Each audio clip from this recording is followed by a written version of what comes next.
నమస్తే ఫ్రెండ్స్, మీ స్రవంతిని. Welcome back to my channel Sravanthi Narla cooking recipes. ఈరోజు రుచికరమైన గుత్తి వంకాయ కూరని మరింత టేస్టీగా సులువుగా ఎలా చేయాలో చూపిస్తానండి. గుత్తి వంకాయ కూర అంటే చాలా పెద్ద ప్రాసెస్, చాలా టైం ఎక్కువగా అనుకుంటారు కదా.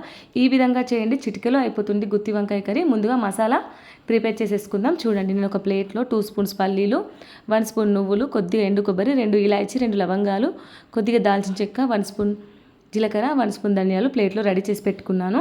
ముందుగా స్టవ్ ఆన్ చేసి నాన్ స్టిక్ కడాయి అయినా పర్వాలేదు, లేదంటే మందపాటి గిన్నె అయినా పర్వాలేదు.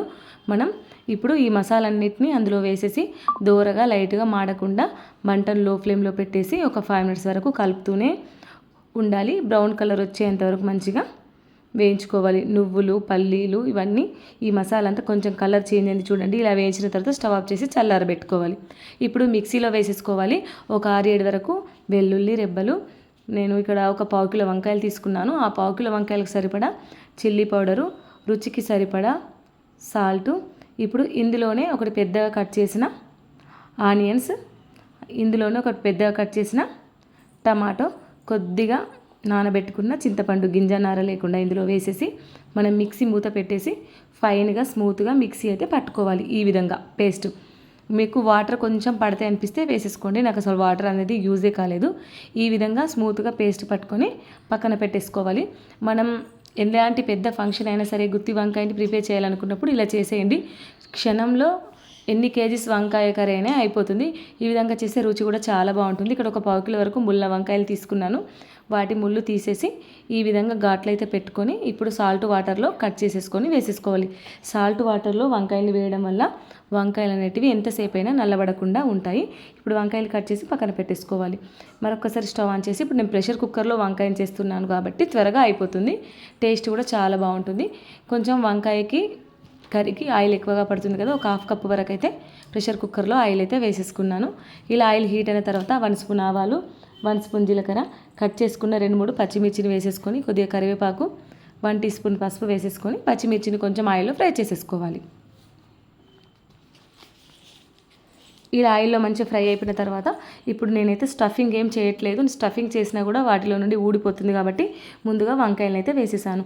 వంకాయల్ని వేసేసి ఒకసారి ఆయిల్లో బాగా మిక్స్ అయ్యేంత వరకు కలుపుకోవాలి. ఒక 5 మినిట్స్ వరకు ఆయిల్లో మంచిగా వంకాయల్ని ఫ్రై చేసేసుకోవాలి. డైరెక్ట్గా మనం ప్రెషర్ కుక్కర్లో వంకాయలు వేసేసి మనం పట్టుకున్న మసాలా పేస్ట్ని వేస్తే అంత టేస్ట్ రాదు.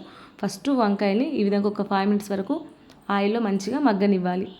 ఈ విధంగా మనం మంచిగా ఒక ఆయిల్లో 5 నిమిషాల వరకు మగ్గనిచ్చిన తర్వాత మనం ముందుగా పట్టుకున్న ఈ వంకాయ మసాలా పేస్ట్ని అయితే ఇందులో వేసేసుకోవాలి. మనము వంకాయ ముద్ద వంకాయని ఈ విధంగా చేయాలనుకుంటే మనం ఆల్రెడీ మసాలాను ముందు రోజే ప్రిపేర్ చేసేసుకోవచ్చు. మార్నింగ్ ఏ అడవడి లేకుండా పిల్లల లంచ్ బాక్స్కి అయినా ఎలాంటి ఫంక్షన్ అయినా క్షణంలో ఎన్ని కేజీస్ ముద్ద వంకాయ అయినా ప్రిపేర్ అయిపోతుంది.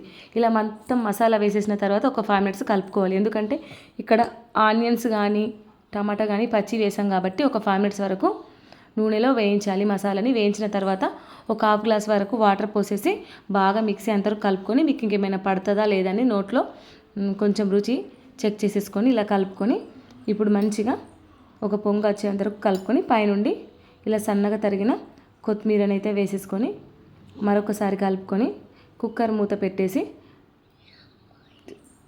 ఇంకా నేనైతే ఇక్కడ 1 టీ స్పూన్ మసాలా వేసేసుకున్నాను, కొంచెం గరం మసాలా. మీరు ఇష్టం ఉంటే వేసుకోవచ్చు, లేదంటే స్కిప్ చేసేసుకోవచ్చు. ఇలా మూత పెట్టేసుకొని జస్ట్ 1 విజిల్ అయితే సరిపోతుంది. కానీ ఇక్కడ 2 విజిల్స్ వచ్చేసాయి కాబట్టి కొంచెం వంకాయ కర్రీ అనేది చాలా సాఫ్ట్గా మెత్తగా ఉడికిపోయింది. ఇలా మనం ఆవిరిపోయిన తర్వాత మూత తీసి సరిపోతుంది. ఎంతో టేస్టీగా ముద్ద వంకాయ రెడీ. చూడండి, ఇలా పైనే కలపాలి, ఎందుకంటే సాఫ్ట్గా అయిపోయింది. జస్ట్ ఒక విజిల్ అయితే సరిపోతుంది. నాకు 2 విజిల్స్ రావడం వల్ల చాలా మెత్తగా అయిపోతుంది. ఇప్పుడు వేడి అన్నంలోకి కలుపుకొని తినడమే. మీరు కూడా తప్పకుండా ట్రై చేయండి. వీడియో కనుక నచ్చితే లైక్ చేయండి, షేర్ చేయండి. మీరు కూడా తప్పకుండా ట్రై చేసి మీకు ఎలా వచ్చిందో నాకు మంచి కామెంట్ చేయండి. మీకు ఎలాంటి రెసిపీస్ కావాలో కూడా కామెంట్ చేసి చూపిస్తాను. ఈ వీడియోని మీ ఫ్రెండ్స్కి, మీ ఫ్యామిలీ మెంబర్స్కి, రిలేటివ్కి షేర్ చేయండి. మన ఛానల్ సబ్స్క్రైబ్ చేసుకోండి. బెల్ ఐకాన్ని మాత్రం ఆన్లో ఉంచండి. Thank you for watching. Bye.